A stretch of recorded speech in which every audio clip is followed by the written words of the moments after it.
नमस्कार साथियों, exam plus 21 के यूट्यूब चैनल में मैं अजय मिश्रा आप सभी लोगों का स्वागत करता हूं। आज के इस वीडियो में हम बात करने वाले हैं उत्तर प्रदेश लोक सेवा आयोग यानी यूपी यूपीपीएससी से दो एक अच्छी वैकेंसी आई हुई है जिसको हम जीआईसी या गवर्नमेंट इंटर कॉलेज और दूसरा है जीजीआईसी आईसी यानी गवर्नमेंट गर्ल्स इंटर कॉलेज के लिए है। ये प्रवक्ता पद के लिए भर्ती है, जो कि इसका ऑनलाइन आवेदन 22/12 यानी 22 दिसंबर 2020 से प्रारंभ हुआ है और इसका अंतिम डेट जो परीक्षा शुल्क बैंक में जमा करने का है वह 18 जनवरी है और फॉर्म सबमिट करने का लास्ट डेट है 22 जनवरी 2020। तो आज हम इस प्रवक्ता भर्ती परीक्षा में कुछ अहम बिंदुओं को देखेंगे कि हमें, क्योंकि ये जो परीक्षाएं हैं ये पहले भी हुआ करती थी, लेकिन पहले इसमें इंटरव्यू होता था और अभी लोक सेवा आयोग ने कुछ परीक्षाओं में इंटरव्यू को पूरी तरह से समाप्त कर दिया है। तो इस परीक्षा में देखने वाली बात यह है कि किस तरह से इसमें पेपर आने वाला है, क्या क्या उसका सिलेबस रहेगा, कौन कौन से लोग इसमें अप्लाई कर सकते हैं और कहाँ तक हमें अब तैयारी करना है। क्योंकि इंटरव्यू खत्म हुआ तो इसका मतलब यह नहीं है कि भर्ती होना बहुत ज्यादा आसान हो गया है, कुछ मायनों में कठिन भी हुआ है। थोड़ी आपको अपने सब्जेक्ट पे पकड़ और ज्यादा अच्छी रखनी पड़ेगी। तो बहुत ही अच्छी वैकेंसी है। हम इसके एक एक पहलुओं पर ध्यान देंगे कि कितने पद हैं, किस विषय में कितने पद हैं और विषयवार सबका सिलेबस बता पाना थोड़ा मुश्किल है। कुछ एक आध विषयों का हम बता देंगे, बाकी ये जो नोटिफिकेशन है यह आपको सरकारी रिजल्ट.com पे या लोक सेवा आयोग की वेबसाइट पे ऑलरेडी उपलब्ध है। तो अपने अकॉर्डिंग ये जो आपके सब्जेक्ट्स हैं वहां पर जाकर के आप उसे जरूर देख लीजिएगा, राइट। तो अगर हम इसके सिलेबस की पहले हम इसकी बात कर लेते हैं एक एक पॉइंट पे। तो आपको मैंने डेट बता दिया कि कहाँ कहाँ पे डेट है, इस तरह से है। और इसके साथ ही साथ जो आपका ये आवेदन शुल्क है यानी जो फी जमा करना है, वह जमा करना है जो जनरल वर्ग के अभ्यर्थी हैं उनको 100 रुपए और उसके साथ ही साथ 25 रुपए इंटरनेट की फीस। और इसके साथ ही साथ जो अनुसूचित जनजाति या अनुसूचित जाति के हैं उनके लिए 40 रुपए के साथ 25 रुपए ऑनलाइन चार्जेस, यानी टोटल मिलाकर के 65 रुपए, राइट। और इसके साथ आप देखेंगे तो यहाँ पर आपको जो दिव्यांग श्रेणी के लोग हैं उनके लिए कोई परीक्षा शुल्क नहीं है, केवल और केवल इंटरनेट चार्जेस उनसे लिया जाएगा। और साथ ही जो भूतपूर्व सैनिक हैं उनको 40 रुपए फीस देना होगा, यानी सब मिला के 65 रुपए उन्हें जमा करना होगा। तो ये तो उनकी फीस है। आप वहाँ पे रजिस्ट्रेशन करेंगे, उसके बाद फीस जमा करेंगे और फिर ऑनलाइन आपकी डिटेल्स सारी ली जाएंगी। यहाँ पे आपको ये सारी चीजें करनी है, क्लियर। इसके बाद अगर हम नंबर ऑफ वैकेंसीज की देख लें, थोड़ा सा हो सकता है छोटा दिख रहा हो लेकिन मुझे लगता है दिखाई दे रहा है, ठीक है।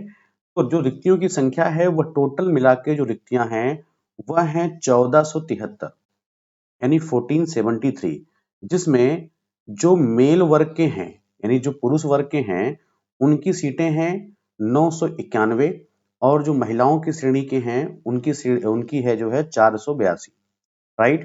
तो महिलाओं के लिए अलग आवेदन होता है और पुरुषों के लिए अलग आवेदन होता है, एक दूसरे में कोई इंटरचेंज नहीं करते, क्लियर।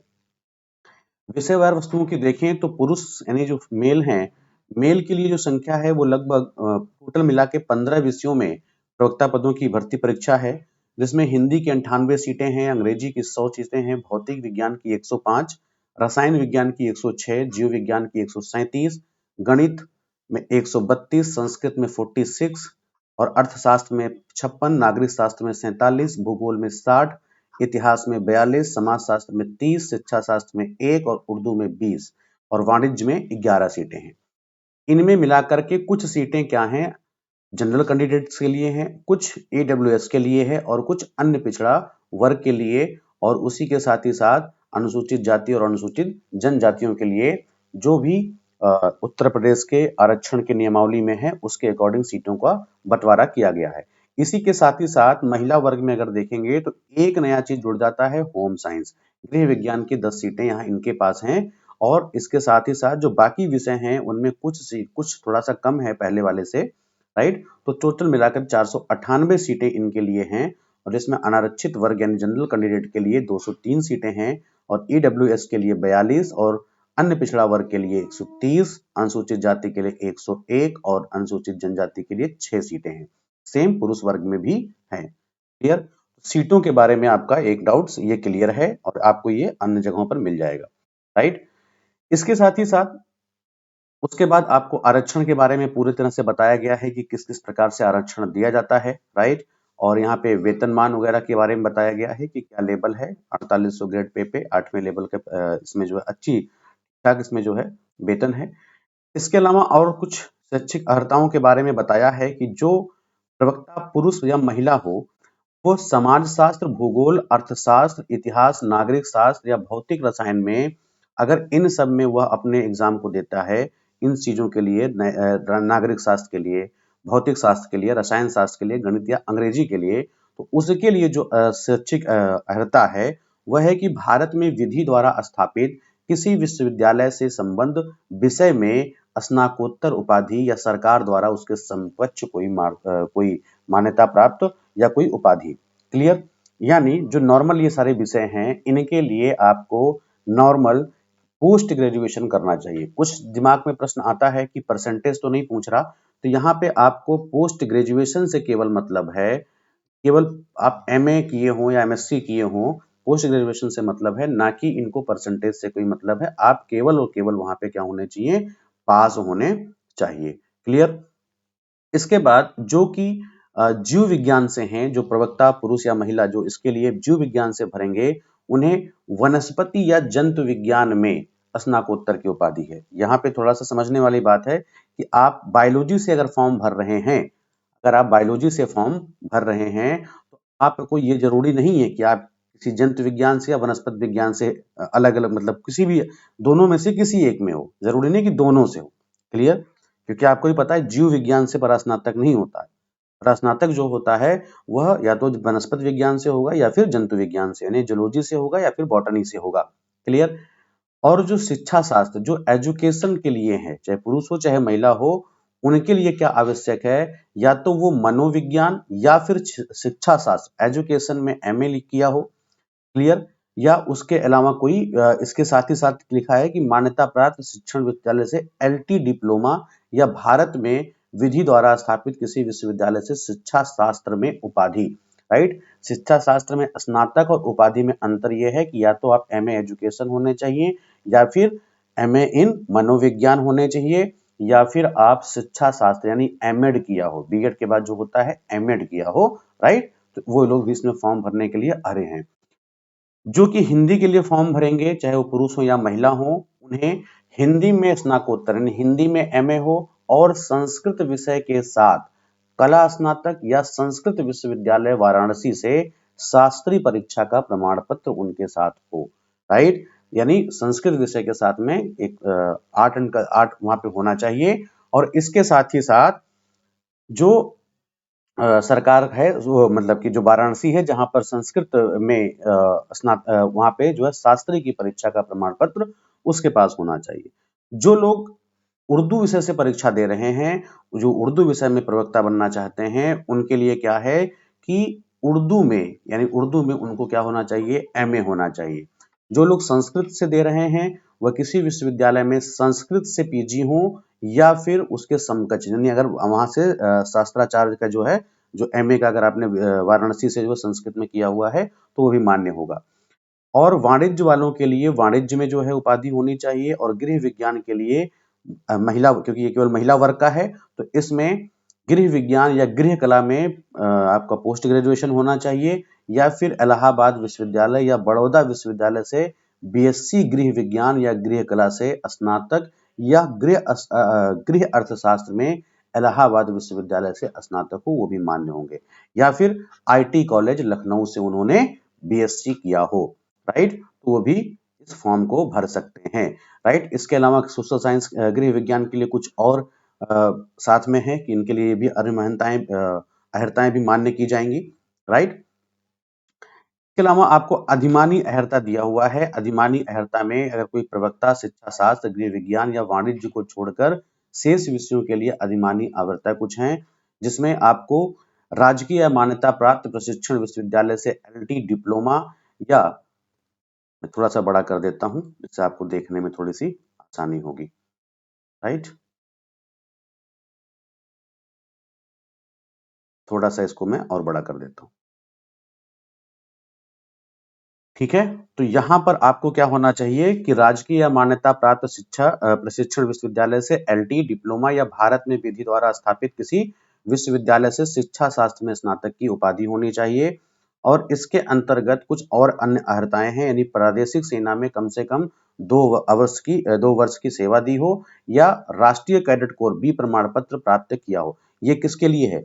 एजुकेशन जो शिक्षा शास्त्र है उसको छोड़ करके, गृह विज्ञान को छोड़कर और वाणिज्य को छोड़ करके, इनके अलावा जो अधिमानी अर्हताएं हैं थोड़ा सा ये यहाँ पर है। क्लियर है? इसके बाद हम आगे बढ़ते हैं कुछ और चीजों को देखते हुए कि इनमें एज क्या है। राइट, एज की अगर हम बात करें तो 1 जुलाई 2020 को 21 वर्ष की आयु उसने अवश्य पूरी हो जानी चाहिए। राइट, यानी 21 साल कब? 1 जुलाई 2020 को। क्लियर? और इसके साथ साथ 2 जुलाई 1980 से पहले और 1 जुलाई 1999 के बाद का नहीं होना चाहिए। यानी 1980 का मतलब क्या है कि आपका जो एज है वह 21 से लेकर के 40 वर्ष के बीच में होना चाहिए। और साथ में ध्यान रखें, ऐसे वो अभ्यर्थी जो कि किसी विषय में परास्नातक कर रहे हो, अपेयरिंग हो, राइट, उन्हें बिल्कुल भी इस फॉर्म भरने की अनुमति नहीं है। परास्नातक कंप्लीट होना चाहिए। कब? 1 जुलाई 2020 के पहले ही। क्लियर? जो अभी ये समय चल रहा है इसके पहले ही आपका पूरा हो जाना चाहिए। राइट, इसके अलावा जो इसका प्रोसीजर है वो सीधा सीधा है। अब आगे हम इसके परीक्षाओं पे बात करते हैं। राइट, कुछ और निर्देश दे रखे हैं, आप उसे देख सकते हो। क्लियर? और हम इसके जो है सीधे सीधे सिलेबस पे बात करें तो सिलेबस आप देखेंगे, सिलेबस पे लेके चलता हूं आप लोगों को कि कहाँ पे क्या क्या चीजें हमें, क्योंकि यहाँ पे नीचे और ये सारे फॉर्म्स दे रखे हैं जो अलग अलग आरक्षण के लिए हैं। राइट, तो वहां पर भी आपको थोड़ा सा देखना होगा। ठीक है? देखिए, जो लिखित परीक्षा का प्रारूप होगा इसमें हम कुछ बातों को आपको पहले ही बता दे रहे हैं, क्या क्या चीजों को हमें ध्यान देना है। पहला चीज तो ये ध्यान रखना है कि परीक्षाएं जो है दो तरह से होंगी। एक आपका होगा प्रारंभिक परीक्षा, राइट, और इसके बाद आपका होगा मुख्य परीक्षा। राइट, यानी प्रीलिम्स एग्जामिनेशन होगा और मुख्य मेंस एग्जामिनेशन होगा। प्रीलिम्स में आपके 2 घंटे का पेपर लिया जाएगा जिसमें आपको 120 क्वेश्चन दिए जाएंगे जो कि ऑब्जेक्टिव टाइप होंगे, वस्तुनिष्ठ प्रकार के होंगे। मतलब एक प्रश्न दिया होगा, उसके 4 ऑप्शन दिए होंगे। क्लियर है? और ये 2 घंटे का होगा। जो यह पेपर होगा वह आपका 300 नंबर का होगा और यह पेपर 2 भाग में डिवाइड होगा। 2 भाग में कैसे? एक तो 80 क्वेश्चन आपके पूछे जाएंगे संबंधित विषय से। फॉर एग्जाम्पल, अगर आपने हिस्ट्री लिया है तो यहां से आपके 80 क्वेश्चन पूछे जाएंगे। क्लियर? और अगर आप उसके साथ ही साथ आपको 40 क्वेश्चन जनरल स्टडीज से पूछे जाएंगे, यानी सामान्य अध्ययन से, यानी सामान्य नॉलेज भी आप कह सकते हो कि सामान्य नॉलेज से भी कुछ प्रश्न पूछे जाएंगे, 40 प्रश्न। ये दोनों प्रश्न मिलाकर के 120 क्वेश्चन होंगे और ये 120 क्वेश्चन आपका होगा 300 नंबर का। इसके साथ साथ जो सबसे बड़ी भ्रांति है मैं उसे हटा दूं, किसी भी प्रकार का कोई नेगेटिव मार्किंग की बात नहीं कही गई है। क्लियर? लेकिन फिर भी जब आप पेपर देने जाओगे तो सबसे जो पहला पेज होता है उसे आप पूरी तरह से पढ़ लेना, क्योंकि ये नोटिफिकेशन है, वहां आपका एग्जाम होगा। वहां पे ऑफलाइन मोड में एग्जाम होगा, ये आपको पता ही होगा।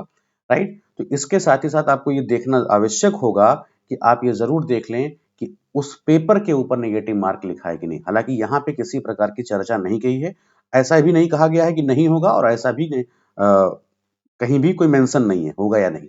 क्लियर?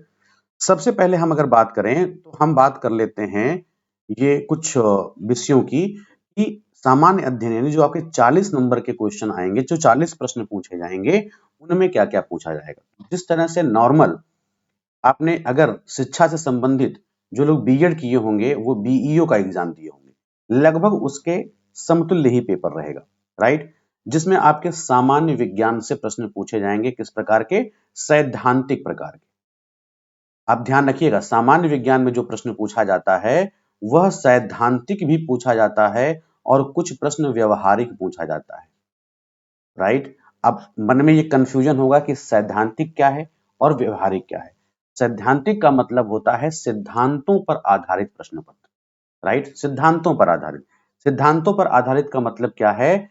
बहुत ही सिंपल और नॉर्मल भाषा में आपसे जो प्रश्न पूछे जाएंगे वह पूछा जाएगा फिजिक्स, केमिस्ट्री और बायोलॉजी से।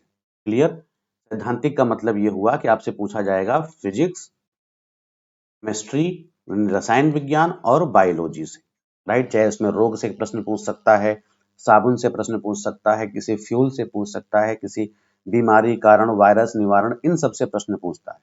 व्यवहारिक का मतलब यह होता है कि जहां पर सिद्धांतों का प्रयोग किया गया हो। राइट? तो सिद्धांतों का प्रयोग हम कहां पर करते हैं? टेक्नोलॉजी में करते हैं, प्रौद्योगिकी में करते हैं। जैसे किसी प्रकार के नए टेक्नोलॉजी के बारे में पूछ लिया कि नैनो टेक्नोलॉजी में क्या क्या चीजें हैं, कुछ उससे संबंधित प्रश्न, या बायोटेक्नोलॉजी से। क्योंकि उत्तर प्रदेश का एग्जाम है तो आप ये ध्यान में रखेंगे कि बायोटेक्नोलॉजी से प्रश्न पूछे जाने की संभावना होती है, क्योंकि बायोटेक्नोलॉजी में कृषि से संबंधित प्रश्न ज्यादा फोकस किया जाता है। और आगे आपके सिलेबस में यहाँ पे नीचे लिख भी रखा होगा कि उत्तर प्रदेश की कृषि। क्लियर? तो यहां से प्रश्न पूछे जाने, करंट से कोरिलेट करके सामान्य विज्ञान से प्रश्न पूछे जाते हैं। बहुत नॉर्मली ये मत मानिएगा कि सामान्य विज्ञान मतलब फिजिक्स, केमिस्ट्री, बायो है तो ज्यादा प्रश्न बायो से पूछे जाएंगे तो लाओ उसको रट लेते हैं। क्लियर? थोड़ा सा समय देना पड़े। इसके बाद भारतीय इतिहास से प्रश्न पूछे जाएंगे। भारतीय इतिहास में भी आपका 3 पार्ट होता है। एक होता है प्राचीन भारत का इतिहास, एक आपका है प्राचीन भारत का इतिहास, जिसको हम एंशिएंट इंडियन हिस्ट्री कहते हैं। प्राचीन भारत का इतिहास का मतलब यह है कि आपको हड़प्पा सभ्यता से, मोटा मोटा अगर मान के देखें तो पाषाण काल से ले सकते हैं, पाषाण काल से लेकर के और आपको जब तक मुगलों का सल्तनत नहीं आ जाता है वो हमारा हिस्सा प्राचीन भारत में है। कोई ऐसा नहीं कोई फिक्स डेट है कि यहाँ से मध्यकालीन आज से खत्म होता है और 31 दिसंबर 2019 की 20 की तरह सोए और अगले दिन 21 हो गया। नहीं, एक सामाजिक परिवर्तन होता है, व्यवहारिक परिवर्तन होता है, तो हम ये मानते हैं काल को बांट लिया जाता है पढ़ने की सुविधा के लिए। क्लियर? तो आपको प्राचीन भारत के इतिहास से उसमें जो सबसे महत्वपूर्ण टॉपिक जैसे हैं इसमें आपके तो हड़प्पा वगैरह से प्रश्न थोड़े बहुत एक दो प्रश्न पूछ सकता है कि किसने खुदाई करी, कौन सा सामान कहां से मिला, इन सब प्रश्नों पे। लेकिन ज्यादातर जो प्राचीन भारत के इतिहास से प्रश्न पूछता है वह कला संस्कृति से पूछेगा या किसी शासक के प्रशासन व्यवस्था से पूछेगा, जिसमें बहुत ज्यादा इंपॉर्टेंट होते हैं मौर्य साम्राज्य। मौर्य साम्राज्य के बाद भी जितने उसके पहले भी जो वंश रहे हैं, शिशुनाग या वगैरह, ठीक है, तो यहाँ से प्रश्न पूछा जा सकता है। क्लियर? तो उनके प्रशासन के बारे में प्रश्न पूछता है। मध्यकालीन भारत में ज्यादातर जो मुगलों का काल है उसमें प्रश्न पूछता है तो दिल्ली सल्तनत से पूछता है या किसी वंश से पूछता है। क्लियर?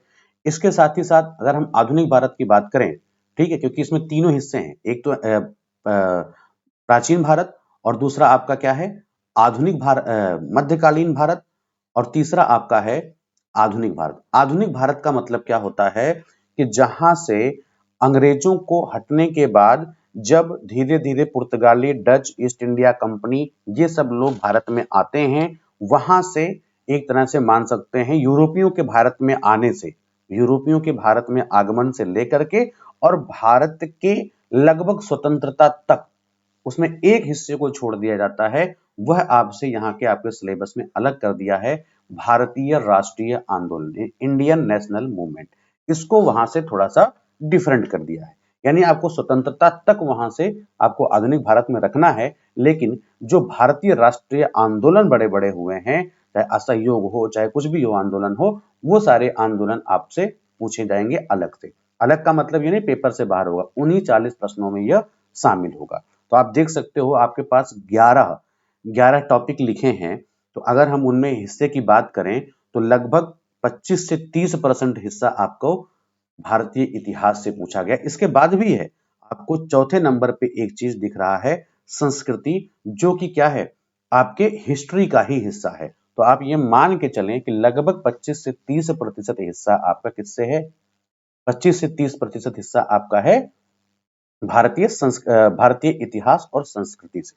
राइट? इसके अलावा एक ही में दो बात उसने कह दी है, भारतीय राजतंत्र और अर्थव्यवस्था, यानी इंडियन पॉलिटी और इकोनॉमी। इकोनॉमी ध्यान रखिएगा, अर्थशास्त्र नहीं कह रहा है, इकोनॉमी कह रहा है, यानी भारतीय इकोनॉमी की बात कर रहा है। राइट, यानी आपसे छोटे मोटे बजट के प्रश्न पूछ सकता है, और अर्थव्यवस्था में आपके कुछ वर्ड से प्रश्न पूछ सकता है कि एनएनपी क्या होता है, जीडीपी क्या होता है। राइट, तो इन सब से आपसे प्रश्न पूछ सकता है, किसी योजना के बारे में, वो भी इसी में आता है, अर्थव्यवस्था में ही योजना आएगा। ऐसा नहीं वो करंट अफेयर का बहुत बड़ा हिस्सा है, जो योजनाएं पूर्ववत चल रही हैं उनसे भी प्रश्न पूछता है। पहले तो ये प्रश्न पूछा जाता था सामान्य अध्ययन में कि यह योजना कहां से लागू हुई, कब लागू हुई, और इस योजना का थीम क्या है। लेकिन अब प्रश्नों के नेचर में बदलाव है। वह क्या करता है, 4 योजनाओं के बारे में लिख देगा और कहेगा क्रम से लगाइए कि पहले कौन सी शुरू हुई, उसके बाद कौन सी शुरू हुई, उसके बाद। इन तरह के प्रश्नों को सॉल्व करने के लिए आपको सबसे अधिक जो आवश्यक है वो प्रैक्टिस की आवश्यकता होगी। क्लियर है? इसके बाद आपका जो 5वां टॉपिक है वह है, देखिए सब कुछ मिलाकर के सिलेबस अगर आप समझ लेते हैं तो आपका लगभग पेपर समझना पढ़ना उसे आसान हो जाता है। क्लियर? 5वीं हम बात करें तो भारतीय कृषि वाणिज्य और व्यापार से प्रश्न पूछता है, यानी आधुनिक में यानी प्रेजेंट टाइम में क्या क्या ट्रेड चल रहा है, कौन कौन से व्यापार बहुत अच्छी ऊंचाइयों पर हैं, किनको नुकसान हुआ है। इसके साथ साथ आप भी जानते हैं कि भारत एक कृषि प्रधान देश है, जिसमें कृषि का योगदान सबसे ज्यादा रहेगा, और वर्तमान समय में किसान आंदोलन बहुत ही तेजी के साथ चल रहा है। तो आप ये डेफिनेटली मान के चलिए कि कृषि से संबंधित कुछ नियम, कुछ कानून, कुछ उनकी व्यवस्थाओं से प्रश्न पूछा जा सकता है। और इसके अलावा भारत के भिन्न भिन्न हिस्सों में किस किस प्रकार की खेती अच्छे लेवल पर होती है, यानी सबसे अधिक होती है, जिसमें कई ऐसी खेती हैं जो कि विश्व में उनका स्थान है, कुछ ऐसे हैं जो कि भारत में उनका स्थान है, और कुछ राज्यों में उनका स्थान है, तो उसको भी आपको देखना होगा। इसके साथ भूगोल की बात करी है, तो भूगोल में दोनों प्रकार के प्रश्न पूछे जाते हैं। प्रश्न मतलब ये है कि या तो विश्व भूगोल से भी प्रश्न पूछा जाएगा और भारत के भूगोल के साथ। इसके साथ ही साथ प्राकृतिक संसाधनों से भी प्रश्न पूछे जाते हैं। प्राकृतिक संसाधनों का मतलब ये है कि जैसे अगर झारखंड में कोयला होता है तो भारत में क्या झारखंड ही सबसे अधिक कोयले का जगह है?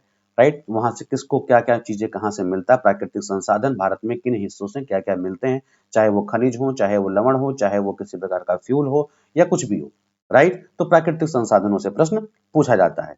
इसके अलावा बता रखा है कि अधुनातन राष्ट्रीय और अंतरराष्ट्रीय महत्वपूर्ण घटनाक्रम, मतलब समसामयिकी से प्रश्न पूछा जाएगा। तो समसामयिकी के लिए नॉर्मल सा आप जो पत्रिकाओं का यूज करते हैं, आप पत्रिका का लगातार यूज करते रहिए, लेकिन एक सलाह रहती है कि पत्रिकाओं से ज्यादा बेहतर होता है कि आप प्रतिदिन अखबारों पर ध्यान दें।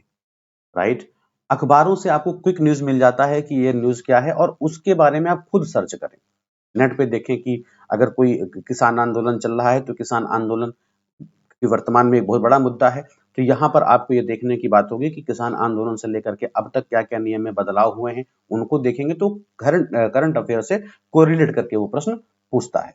क्लियर? तो और उसके साथ साथ आपको सामान्य बौद्धिक एवं तार्किक क्षमता, यानी इसे आप कह सकते हैं रीजनिंग। राइट, रीजनिंग से प्रश्न पूछता है, जिसमें लॉजिकल और एनालॉजिकल दोनों प्रकार के, वर्बल और नॉन वर्बल दोनों प्रकार के रीजनिंग होते हैं। वर्बल नॉन वर्बल का मतलब ये होता है, एक में शब्दों के माध्यम से बताया जाता है कि एक मेज है, मेज के चारों तरफ इतने लोग बैठे हैं, आपस में एक दूसरे के सामने मुंह करके बैठे हैं, कौन किसके अगल बगल बैठा है।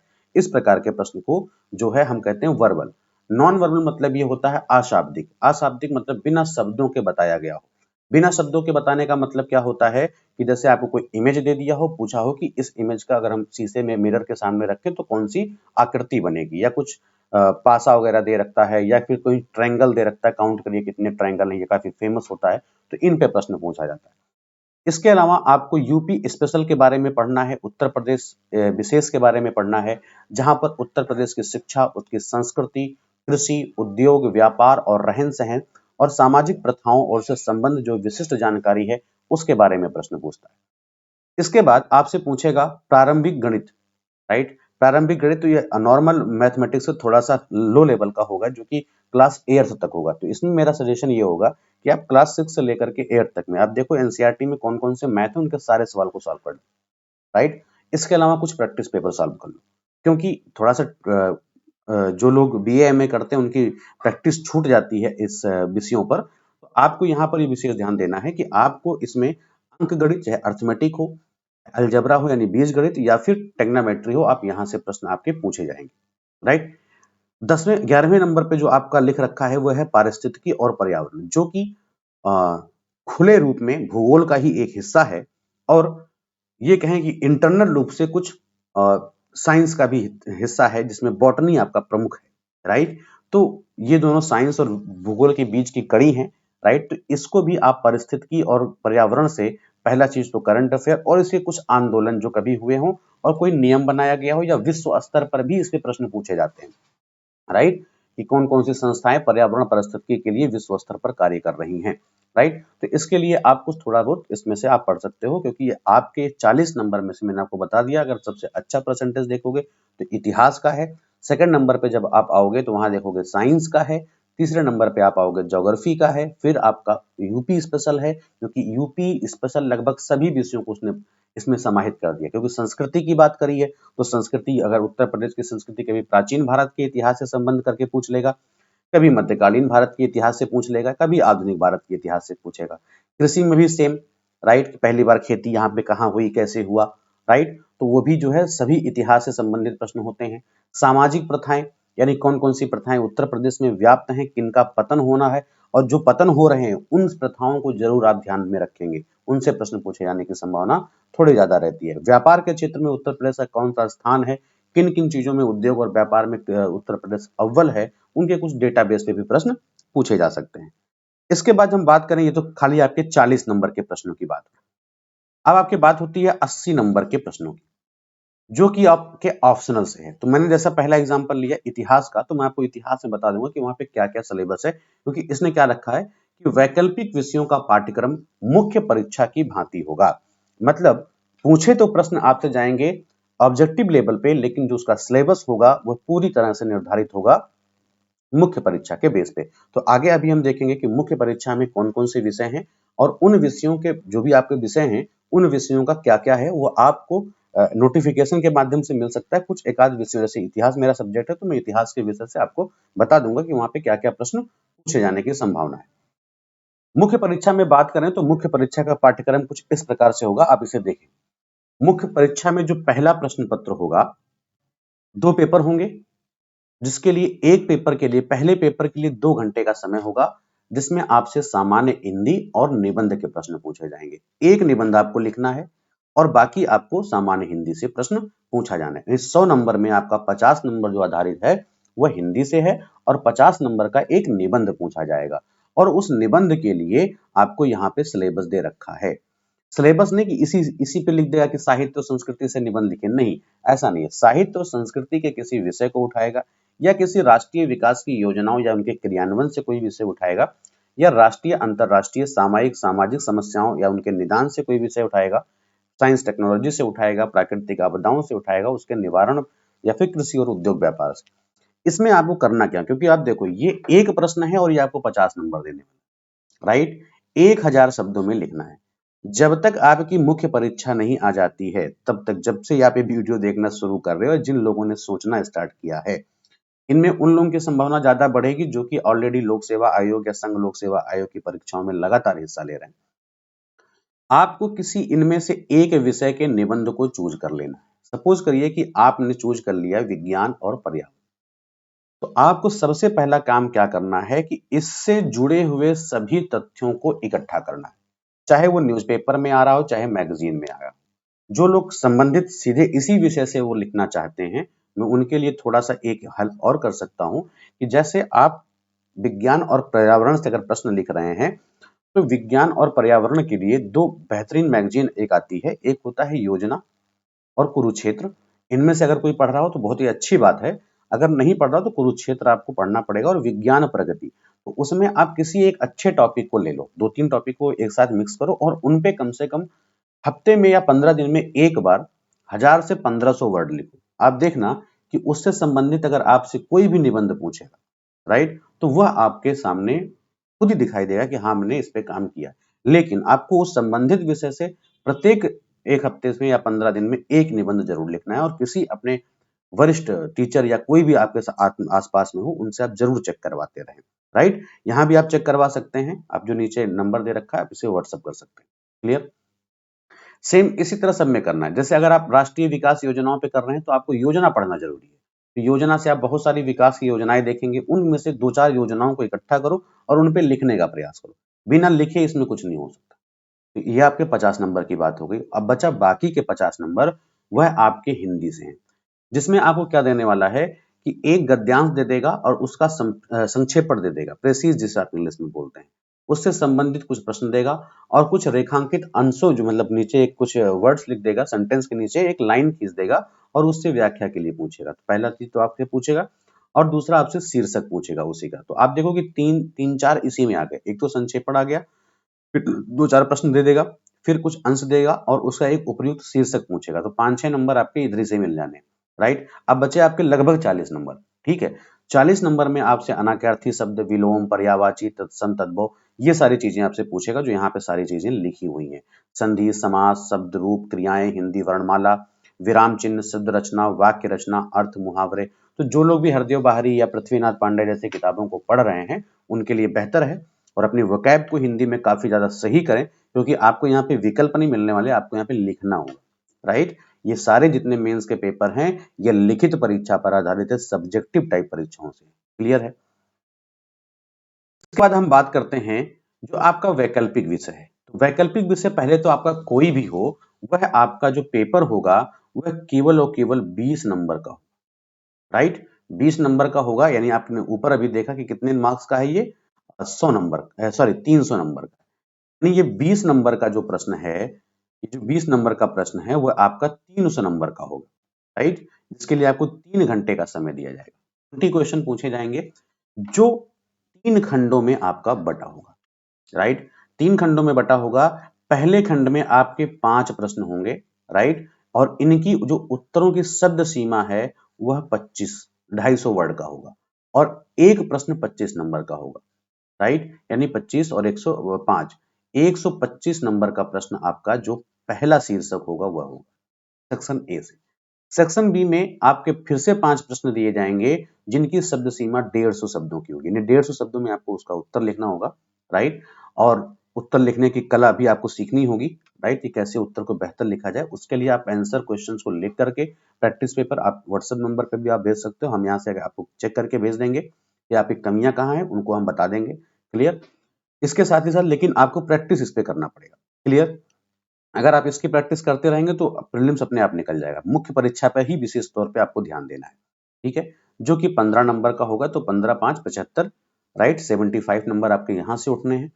इसके साथ ही साथ आपके 10 प्रश्न पूछे जाएंगे अति लघु उत्तरीय, जो बहुत ही छोटे शब्दों में लिखना है, यानी 50 शब्दों में उनके बारे में बताना, उन प्रश्नों के बारे में जो आपके 10 होंगे, यानी 50।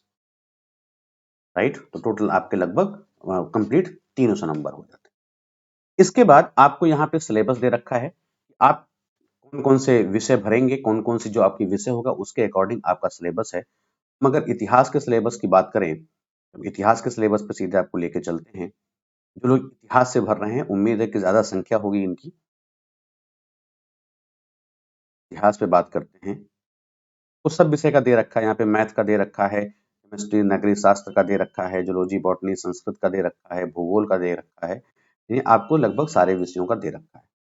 हम यहाँ बात करते हैं इतिहास की। इतिहास में आपसे कौन कौन से प्रश्न पूछे जाने वाले हैं और आपको पढ़ना कहाँ से है, मैं ये भी आपको साथ साथ बताते चलूंगा। बेसिक चीजों को भी बताऊंगा और स्टैंडर्ड बुक्स को भी बताऊंगा, क्योंकि देखिए बुक्स कभी भी किसी के कहने पे नहीं चूज करना चाहिए। आप बुक स्टोर पर जाएं और वहां पर 2-3 किताबों को देखें और जो भाषा आपको सरल लगती है उस भाषा के ही किताब का चयन करें। क्लियर? हाँ, कुछ लोग बता देते हैं कि इसको पढ़ो, ये ज्यादा ऑथेंटिक है, ज्यादा बढ़िया है। बिल्कुल, उनका बताना भी गलत नहीं होता, लेकिन अगर आप उनके शब्दों को पकड़ पाए तब। क्लियर? अब हम इसकी बात करें तो प्राचीन भारत के इतिहास से जो प्रश्न पूछा जाएगा वह पुरातत्व, साहित्य और विदेशी विवरण से प्रश्न पूछा जाएगा। यानी इसे कहने का मतलब यह है कि प्राचीन भारत के जो सोर्सेज हैं, जो स्रोत हैं, वहां से प्रश्न पूछे जाने की संभावना है। पहले इकाई में, पहले यूनिट में वो प्रश्न पूछेगा पूरा ऐतिहासिक इतिहास से, यानी प्राचीन जो मानव है उसका उपकरण क्या है। यानी आपने नवपाषाण काल, मध्य पाषाण काल और आद्य पाषाण काल, तीनों के बारे में पढ़ा होगा, है ना? तीनों काल के बारे में पढ़ा होगा। तो वहां से कहां से सोना मिला, कहां से मिला है, लोहा मिला है, तो वहां से आपको प्रश्न पूछेगा। प्राक इतिहास से नदी घाटी सभ्यता, जैसे आप हड़प्पा नगर सभ्यता, नगर योजना उसकी क्या है, उसकी आवासीय भवन क्या है, स्वास्थ्य स्वास्थ्य कैसा है, नाल व्यवस्था, स्वास्थ्य व्यवस्था कैसी है, विशाल स्नानागार क्या है, जो भी आपको इस हड़प्पा सभ्यता, मोहनजोदड़ो सभ्यता में है, चाहे वो राजनीतिक दृष्टि से हो, सामाजिक दृष्टि से हो, मानव के वहाँ के लोगों के बारे में हो कि कैसे वहाँ के लोग रहते थे, वहाँ से प्रश्न पूछे जाने की संभावना रहती है। इसके साथ ही साथ वहाँ से व्यापार कैसा हो रहा है, मोहरें कैसी हैं, बंदरगाह कैसा है, आस्था और धर्म पूजा किस तरह से होती है, किन-किन पशुओं की पूजा हो रही है, वहाँ पर नर्तकी का क्या रोल है, कला और संस्कृति वहाँ की कैसी है, इन सब से प्रश्न पूछा जाएगा और अंत में पतन के कारण से प्रश्न पूछा जाएगा। दूसरी बात आपकी है वैदिक संस्कृति से। वैदिक संस्कृति के जानने के साधन क्या-क्या हैं, कौन-कौन सी वैदिक संहिताएं हैं, ब्राह्मण ग्रंथ क्या होते हैं, आरण्यक क्या होता है, उपनिषद क्या है, धर्मशास्त्र क्या है, इनसे प्रश्न पूछे जाने की संभावना है, राइट। इसके अलावा जो प्रारंभिक वैदिक काल और उत्तर वैदिक काल, आप जानते होंगे कि उत्तर वैदिक काल को दो हिस्सों में बांट के पढ़ा जाता है। एक है प्रारंभिक वैदिक काल और दूसरा है उत्तर वैदिक काल। तो प्रारंभिक वैदिक काल की क्या सामाजिक व्यवस्था रही है, उसके उदय कैसे हुए, वर्ण व्यवस्था क्या है, राजा क्या होता है, विवाह, पेशा और उस समय क्या-क्या, किन-किन देवताओं की पूजा हो जाती है, होती है, उसके बारे में प्रश्न है। इसके बाद उत्तर वैदिक संस्कृति से भी सेम चीजें, जाति व्यवस्था का उदय कैसे होता है, पेशा कौन-कौन से लोगों का होता है, मतलब कौन-कौन से पेशे में लोग हैं, राजा क्या है, सभा समिति क्या है, विष क्या है, यज्ञ कर्म कैसे होते थे, पुरोहित कौन होता था, आर्थिक व्यवस्था क्या थी, पणि क्या था, निष्क, कृषि और उद्योग क्या-क्या रहा है, इनके बारे में प्रश्न पूछता है। तो ये आपके यूनिट फर्स्ट से। यूनिट सेकंड में आपको मुख्य धार्मिक आंदोलन, जैसे जब आप वैदिक संस्कृति से धीरे धीरे ऊपर की तरफ बढ़ते हो तो आपके कुछ उत्तर वैदिक काल के बाद जब लोगों ने देखा कि जो ये व्यवस्था पुरोहितों ने बनाई या लोगों ने बनाया वह व्यवस्था हमारे अनुकूल नहीं है, तो कई सारे धर्मों का उदय होता है और उन्हीं धर्मों में तीन चार धर्म बहुत महत्वपूर्ण हो जाते हैं, जिसमें आपका जैन धर्म है, बौद्ध धर्म है, वैष्णव धर्म है और शैव धर्म है। इनके बारे में प्रश्न पूछा जाएगा। आपके यूनिट थर्ड में राजनीतिक इतिहास लगभग 600 बीसी से लेकर के 1220 ईस्वी तक, 1200 एडी तक, जिसमें आपके 16 महाजनपद शामिल है, गणराज्य शामिल है, मगध का उत्कर्ष, साम्राज्य की स्थापना, नंद वंश, मौर्य वंश, गुप्त वंश, इन सारे वंश हैं। हर्यक वंश भी उसी बीच में है, उसी में शिशुनाग वंश भी है जब आप मगध का उदय पढ़ेंगे। उसके साथ ही साथ मौर्य वंश बहुत ज्यादा इंपॉर्टेंट है, मैंने पहले कहा, जिसमें चंद्रगुप्त मौर्य, अशोक, गुप्त वंश में चंद्रगुप्त प्रथम, स्कंदगुप्त के काल तक मगध साम्राज्य का पतन का कारण क्या रहा है और कौन कौन से विदेशी आक्रमण उनके समय में हुए हैं, कौन कौन से विदेशी दार्शनिक उनके समय में आए हैं, कौन कौन से लेखक आए हैं, मकदूनिया, परसीक के शासकों, सिकंदर के बारे में, हिंद, यवन, शक, पहलो, कुणाड़, इन सब के बारे में आपसे प्रश्न पूछा जाएगा।